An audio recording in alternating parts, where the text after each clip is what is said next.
Last year I moved into my first house and it came with a great outdoor space ready to be filled with all sorts of wildlife-friendly improvements.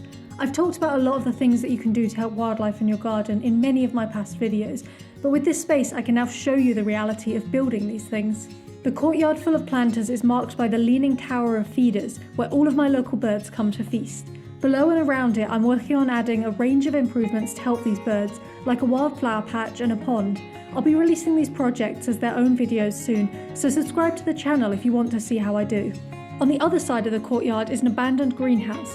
In the future this will play host to my seed starting trays and my vegetable planters. As important as providing a space for wildlife is, living your life in a bit more sustainable way is really important too. Growing your own food at home, no matter how much or little of it you can manage, is a great way to reduce your footprint on the planet.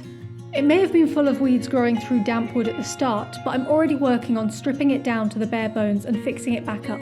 Comment below if you've got any tips for me about how best to utilise the space in my greenhouse.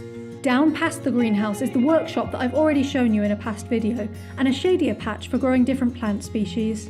Finally, I've got this area full of all sorts of sun-loving plants. I'll be getting rid of the ones that don't add much value to wildlife and encouraging the growth of native species that actually attract the animals here. This garden may not have been cared for in quite a while, but I'm hoping that with a little bit of hard work, the local animals will start to be able to see it as a refuge from our urban surroundings. I hope that you're as excited as I am to see what species we can help here.